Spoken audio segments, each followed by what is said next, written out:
babasahin kung may nakasulat. As electrical professional, so kailangan natin siyang malaman. Bakit natin siya kailangan alam? Bakit natin siya kailangan mabasa? As electrical professional. So, yun din yung sinabing sa inyo, mamaya sa kanila. Go. Ang naging problem po namin kanina, sobrang dami po yung naging conversation at discussion po namin sa guru. Medyo konti po yung time na naalam namin para sa plan. Kung okay lang po sa inyo, unahin po natin yung plan nyo at tayo discussion.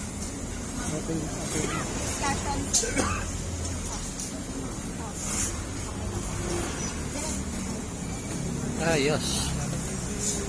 Diretso tayo.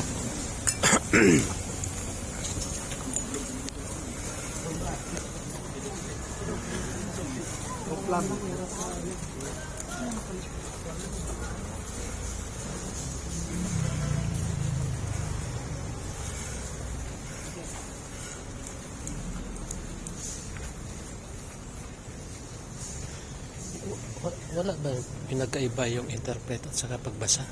Oo, yun na yun, interpret. Ha? Yun na yun, interpret. Yung Planning diagram. at saka pagbasa. Yun na yun. Isa yun. Ang isa yun. Kasi kung pag-intindi ko yung interpret, walang nakasulat eh. Pero yung pagbabasa, merong nakasulat, babasahin mo na lang. Hindi. Pag-interpret, yung mismong plano yung Oh, pero walang nakasulat. Walang Oh, words. interpret yan. Yun yung sinasabi niya pagbasa na plano, interpret. Ayan, tama po kayo lahat sa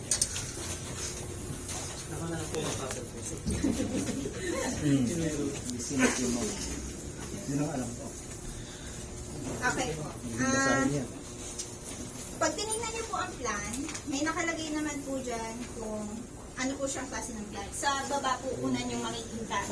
So, syempre, yung letter A, lahat RT plan, architectural plans. Yung S, yung E, electrical. Yung S, structural. Yung P, plumbing. So, first page, lagi po ay, syempre, location, perspective, ano magiging itsura niya sa labas. Ang importante po sa atin as electrical practitioners is hindi natin mabother yung itsura ng perspective. So, pag ito yung itsura ng perspective, hanggat maaari, huwag tayong maglabas ng tubo dyan. Diba? Kasi papangit yung itsura. Ito kasi yung tinitingnan ni client eh. Di po ba? So, si client, hawak niya yung plan. Ito yung gusto ko, ito yung pinipicture out niya na magiging itsura ng project. Pero may pipe na nakausli. Diba? Parang decor ba siya? Gets niya? So, ito yung importante na dapat ma-maintain natin. Hindi natin siya magambala. Ang maganda lang na ay hindi natin maiiwasan, syempre maglagay ng poste para dun sa service entrance. So, yun na yung hahanapan mo ng lugar, which is ipapa-approve mo pa kay client or sa architect, kung meron kayong architect. So, hindi tayo magsasariling loob na dito ko gusto ilagay ang poste. Yun ang gusto nating ituro sa mga students, sa mga electrical na mapapag-graduate natin, na hindi porke alam mo na ito ang maganda, nandito ang poste, malapit siya. Di-decide ko dito ko ilalagay. Hindi, gusto ko dito. Yung ganon. Hindi ganon. Hindi tayo ang may-ari ng project. Ang may-ari ay ang client. At madalas ay ang architect. Kung may architect si client, doon tayo nagpapa-approve kung saan natin ilalagay. Kasi hindi ma-apektuhan natin yung itsura niya. Ma'am, di ba sa plano, malolocate na agad kung saan dapat ilagay yung service central din sa plano? Yes, pwede po. Ibig sabihin, susundin na kagad ng electrician, doon nakalagay pala sa plano. Yes, tama po. Hindi ka na kailangan mag-design. Oo, tama po. Okay. Meron naman po tayong tinatawag na site development plan. So dito po, or floor plan. Sa site development plan, makikita niyo po yung mga mohon. Kasi yun yung pinaka-property. O, hanggang doon ka lang. Hindi ka pwedeng, kahit during construction, huwag ka pupunta sa labas ng property. Kasi ito lang yung property ni client. Pagka nag-poste ka din, dito ka lang din sa loob ng property. Kuha po. So dito makikita sa floor plan yung harap na part. Pag gumagawa din po kayo ng plano, ang nakaharap, yung pwesto nyo ay yung road. Yung facade, yun yung una nyo makikita. Ito yung itsura nung nandun sa perspective. So ito po yung harap dito. So pag tinignan nyo to, ito yun. Yan, yung 4 na units. Ito po, isang ground floor. Ayan, makikita nyo Wala GM. namang parking lot. Okay. Sunod, second floor. Yung parking lot. Wala naman. Hindi, meron. So, sa ground floor may parking, tapos ito po yung unit, may commercial, tapos pag akyat nila sa taas, merong residential. So, pwede nilang tulugan. Okay. Next. Sunod po ay yung mismong floor plan ng unit, which is, ito po, residential. So, yun yung nauna. Dito po, makikita ninyo yung furniture layout na target i-achieve ni client. Ano po? May bed, dito sa ground floor plan, meron pong service area, may washing machine. Sa kitchen, may ref, may counter. So, may living area, may sofa, may table, may car, may sasakyan, may parking, tapos may toilet, may lababo, may dining area. So, kita nyo po yung lokasyon ng mga furnitures. Ano po? So, dito sa ground floor, dito naman po sa second floor, meron pong TV, may desk, may bed, may side tables, may aircon. Nakalagay na rin po yung location ng aircon. So, ano po ang relevance nito sa atin? Bakit natin siya kailangan makita? Natin kung saan tayo lalagay. Location. Okay. So, minsan po kasi, kahit meron na tayong electrical plan, hindi lahat yon nandun sa electrical plan. Hindi lahat nalagyan ng power. Sample, yung TV. Sa plan pala ng Arki, nung nag-uusap pa lang si architect at saka si owner, si architect at si owner, gusto niya may TV doon. Tapos gusto niya may side table. Pero sa electrical plan, hindi siya nakareflect. Kung ano. So, yun yung nagiging conflict. So, dapat nakikita din natin yung architectural plan. Alam natin na sa archi plan may TV. So, dapat magkaroon tayo ng outlet doon. Pero sino ang Ito po yung... sa electrical ba, electrician? Siyempre sa plano, titingin siya. Sino susundin mo? Yung plano nitong electrician ay yung nasa plano ng electrical? Kasi baka pag hindi ka naman sumunod doon, papapagalitan ka naman. Yes, tama. Ang ano po doon ay... Coordination sa akin. Tama. I-coordinate. Kung tayo po ay electrician at under po tayo ng isang engineer, kailangan natin siyang ma-coordinate sa engineer na, Sir, as per plan po ng Arki may TV doon. Tapos, kailangan po ba natin siyang abangan? Kasi kung hindi po natin siyang maabangan, baka ipatik-tik ulit, uulit po ulit tayo ng trabaho, sayang po yung oras. Tama. So, bali sa TV, kailangan din siya ng internet cable. Yes, internet cable, yung mismong cable ng TV. So, relevant po siya sa atin. Yung sa TV po, paano natin siya lagyan ng outlet? Standard po ba na 300 mm? Depende sa mandatory at sa advisory. Yun. Ayan. Tama po yan. Meron po kasing yung binabanggit ni Sir na mandatory. So, kailangan sundin. Tama po ba? Yung isaan po isa? Advisory. Advisory. Propose na. Lang. Okay. Kasi So, tinitingnan din yun pag may, yung sinabi doon pag may baka, hindi dapat sundin yung standard. yes, tama Oo, po correct yan. Po yun. So, kung ang lugar Depende sa area. binabaha, Kailangan. i-check nyo kung saan talaga yung level ng tubig. So, pag ang tubig ay alam mo na hanggang dito, huwag ka na maglagay ng outlet na hanggang dito. So, mas mataas pa. Pwede, kisama. Pero po, sa yung TV, ang ano po bang standard pag TV? Siyempre, nasa likod na siya ng TV. Taas po ba o baba? Depende po sa area. Depende po sa height nyo. Depende sa height ng TV. Baka po mamaya. Height ng client. Oh, Height ng client. Yan. Kasi, Tapos yung ano na yung mga Diba sir, dito architecture, magdidepende din yan sa area ng, sa area ng living area. Tingnan din yan. Kasi pag Depende mataas, po. yung mataas na TV, din maliit lang yung room mo. Yes, tama po yun. Kung yan po ang mga kailangang i-confirm sa client or sa architect. Sir, wall-mounted po ba yung TV? Kasi pag sinabing wall-mounted, gusto niyo po ba yung outlet ay nasa likod na ng TV o nasa baba para po makapagsaksak pa kayo ng iba? Kasi baka magsasaksak po kayo ng cable, yung router ng internet, or Mag-charge sila ng po kayo ng cellphone. cellphone. Gusto niyo po nandun lahat. Ilan po bang outlet yung kailangan niyo dun sa kuha niyo po? So, hindi po siya, basta nakita sa plan, gawa. Yan po yung gusto nating maturo sana sa estudyante. Na kalimitan, na, minsan common sense siya. Pero since hindi sila marunong nga magbasa ng plan, hindi siya common. Hindi na. Pagpapakawat ka na lang sa ulo, may TV doon, bakit hindi mo? Yung ganon. Ibinigay mo na tong plan. Minsan po, binibigay na rin namin yung art key. Tinuro na rin namin. Pero yung coordination po yung nagiging kulang. Na po, yung trade natin, i-respect din natin yung trade ng iba. Kuha niyo po. So, kumare, meron na sila dyang wall. Nakapag-paint na. Tapos nakita mo may TV. Hindi, dapat may outlet dito. Bakbakin ko nga. Tapos nilagyan niya na ng wrapping in, silagyan na rin. Ay, buti na lang, nahabol ko. Pero, ikaw lang nag-decide.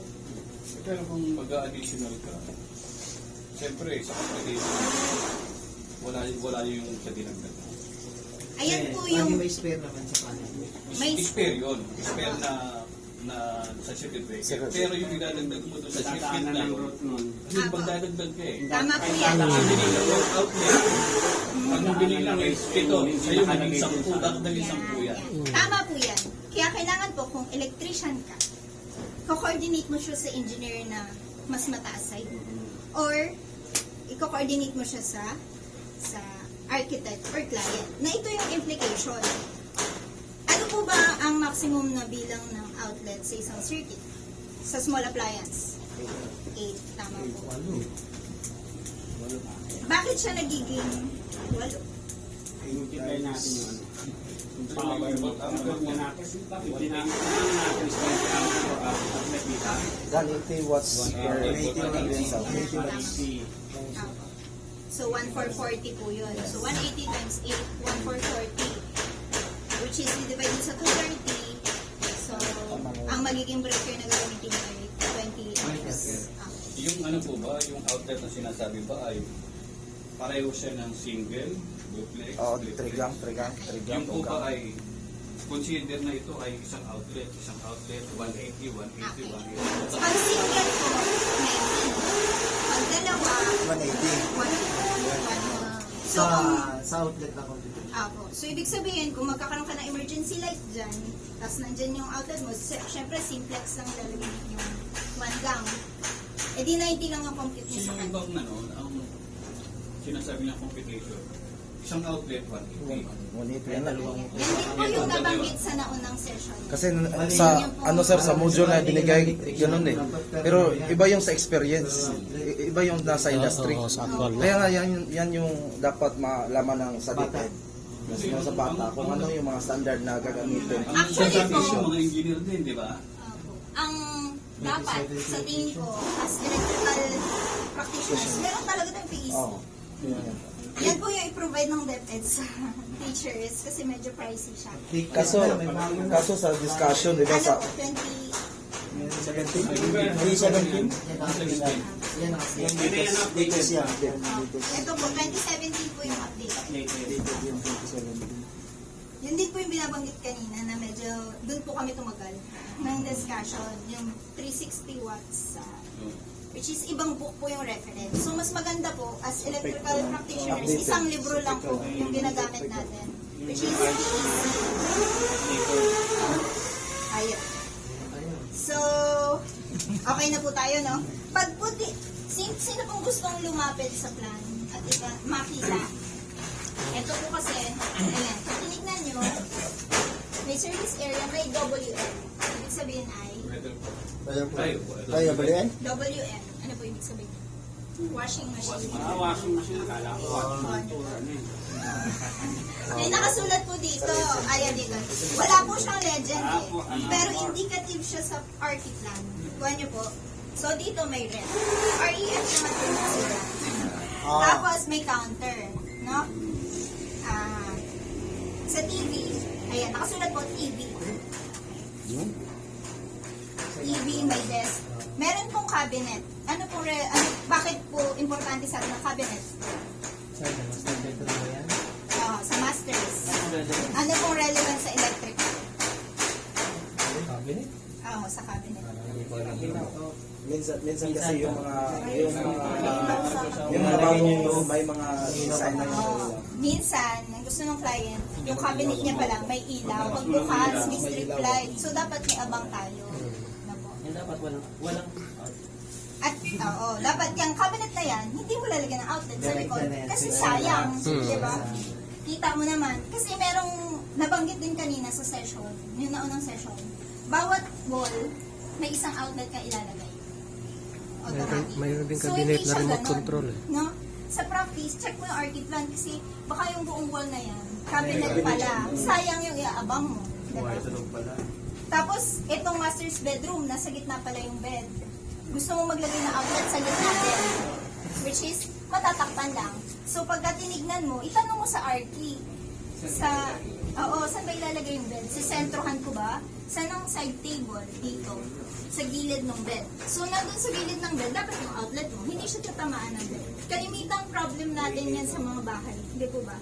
Natatakpan ng appliance or ng furniture yung outlet. Ayun. Ay, yung ACU, alam nyo naman na po yun. Okay, ceiling plan. Sa ceiling plan po, meron po tayong reflected ceiling plan sa RT. So, dito po, makikita nyo kung ano yung ilaw na gusto nyo ilagay. May legend po sila. Tapos, meron din pong type of ceiling. Ayan. CF01. CF po ay ceiling finish. 01, ibig sabihin yung first type of ceiling, which is smooth formed painted soffit. Sino nakakalam ng soffit? Soffit. Pag po ang sasabihin nyo ay sinabing smooth form painted soffit, mayroon po may idea kung ano magiging itsura ng pisa natin. Ang itsura, smooth form painted Anong soffit. klase ng ceiling? Siguro, Napaka- idea lang ano. Idea lang. Wala ka ngayon, walang tawag dito, wala nang mga cove light. Plain lang. Is partially tama po yun. Pero yung smooth form painted soffit, pag po nagbuhos ng slab po, di ba? Nagbuhos sila. Yun na po yun. Hindi na nilalagyan pa ng additional na. Kisame. So anong relevance niyan sa electrical? Oo. Tama po yun. Okay, tama po yun. And also po, maliban po doon, Mayroon na yung nakaano. kung electrician po kayo, dapat yung bibilhin yung ilaw ay hindi yung nilulubog pa sa kisame. Dapat yung surface mounted ang tawag po natin. Kaya po napakahalaga nung relevance po nung ceiling plan sa electrical. I-check nyo talaga. Sa simula pa lang, nagbubuhos pa lang, ano ba klase ceiling ko dito? Kuha nyo. So, kung halimbawa kung ceiling ilalagay pa ng kisame, hindi na kami mag-aabang ng junction box doon sa taas. yes, it's okay. Eh, It's Hindi, okay. yabang ko. Sa buhos, mismo sa buhos, wala na kasi. Yung ano, Dapat pwede nyo nilalabasan ng ano, source. Karami mga nasa mall. Di ba pag walang ceiling, maglalagay ka ng pag-aabang ka doon. Ngayon kung may ceiling dito, hindi pwede ka nang hindi nabuhusan dito, maglagay. Kailangan pa rin, no? Kailangan pa rin. Pero siguro po ang pinakaiba kapag wala kayong kisame ay dapat yung abang nyo sa buhos ng electrical junction box ay dapat eksakto. Kasi hindi pwedeng medyo tabing eh. Kasi wala nang kisame. Pero pag po, katulad nga may kisame pa, pwedeng ma-adjust ng konti. No? Kasi may wire pa naman. Ang kinaganda lang po, nang naiabang nyo na, syempre, yung ceiling height is maximum. Maximum. Kung sakaling meron ka siyang secondary, Kasi kung ito yung biga, yan, kuwari yung biga. Imbis na magdadaan ka pa ng pipe, wala ka na idadaan na pipe. Kasi nakaabang na siya doon sa buhos pa lang. Tapos, yung ceiling pa ng archi o ng carpenters ay maisasagad nila sa biga. So, mas mataas. Ano yung implication ng mas mataas na ceiling? Mas malaki tignan ng kwarto. Mas madalas, mas gusto ng client, mas mataas ang High ceiling. ceiling. Kahit ako high ceiling. So, sa personal, Oo. Ventilation. Masarap yung high eh. yeah.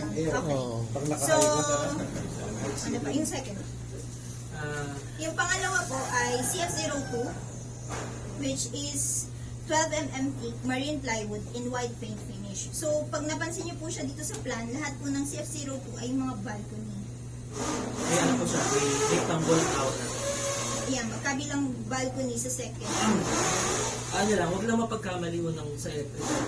Ito pong legend na ito, CF01, 2, and 3. Depende mo yan sa architect kung ano po yung finish. Hindi ibig sabihin one smooth form sa lahat ng form. Depende pa rin po yan. Pwede mo yung CF01 Wala siya standard yung na may lang. kisame, yung CF03 siya yung pwedeng marampol yan. pwedeng malambot po. Yes, tama. Minsan po, napakadami pong klaseng ceiling finish. Hindi lang po ito na po. Kaya talagang for every plan, for every project, talaga pong bagong design siya, bagong pag-aaral po kung anong klase. Bagong Pilipinas, Pegasus. Ayun po. So, ibig sabihin, meron po siyang secondary ceiling na po. So, pwede tayong magkabit ng recessed type ng lighting fixture. Oo. Hindi Pwede lang magabit? yung sa ano, wala po kasi kami dyan kasi basic finish po ito. May makikita kayo minsan sa plan, broken line po yung madalas. Hidden Sa lines. gitna. Yun po yung tinatawag na kanina cove lighting. Pero kapag po ang pisa, hindi ibig sabihin may cove lighting, ay merong, sorry, di ba po may nakikita kayo minsan cove? Pero hindi ibig sabihin may cove, may ilaw yun. Depende po yan sa isa. Hindi po, kunyari kayo, electrician po, yung estudyante niya, pagiging electrician, nakita niya, ay, nagkagawa yung mga karpintero ng cove, like cove ceiling. Alam mo yan, may ilaw. Titignan po ang plan. Kaya nga pala yan. Minsan kasi ganun lang. Ibinaba lang. Ang ginawa, nangyari po sa amin yan, yung electrician namin, nakita niya may cove lighting ng order. Yung procurement naman namin, binili. Pero bakit may binibili kayong cove light? Wala naman tayong strip light. Wala tayong strip light eh. Yun pala, hindi niya nakita yung electrical. Wala naman palang lighting doon. Kaya yun yung importansya. Kailangan talagang i-coordinate. yung electrician ay bungol. Sa kanya. Nag-decision ng Kahit sa kanya yung binili niya. tawag doon sa defense, pala decision eh. May mag-sangguni. Mabilisan na lang po to. Ito po yung mga section yung bawat room. Pag tinignan niyo po si floor plan, meron po ditong section. Kung saan po nakaturo yung arrow, yun po yung kinat. So makikita niyo po dito kung alin siya doon. 685. 685, ano po yung Ayan. So ito po yun. 685. So ito po yung nakita sa view natin. So section 10, section 10. Yeah, papasok. Okay. So kuha niyo na po. Ito naman po, parang doon. Iba ito yung camera. Ito yung parehas po yan. So itong view na ito po yan. So section, A5A5. So 5A5. So ito po yun. Nakikita yung CR, hagdan, dining area, kitchen. So medyo makikita nyo na po dito yung magiging itsura nung gagawin. So anong ano po ang relevance ito sa electrical? Ito yung height. Makikita niyo yung mga height. Kuwari, kitchen. Ano yung height ng kitchen counter? Hindi ka na maglalagay ng outlet sa ilalim ng cabinet. Maglalagay ka sa ibabaw ng counter. Ano po? Sa toilet and bath, ganun din. Makikita mo kung saan ka pwedeng maglagay ng outlet and for water heater. Makikita niyo po sa isa pa po. Yung water heater, saan po nilalagay ang about? Water heater. Apo, flat wall mounted. Doon sa CR? Apo. CR. Saan po banda? Sa taas. Ano yung height natin? Standard size. Standard So, burn. namin height. 1.8. So, medyo abot pa po kasi ng tao. 1.8. Hindi Tapos, sa height. saan po siya? Height ng Sa, Tag-Iya, sa part po siya ng CR. Doon sa shower. Shower. Sa may shower. Kasi minsan po, ang nilalagay po siya sa ilalim ng lababo. Oo. Totoo po. Ay, meron kasi mga ano, yung galon type na ano. Ayan.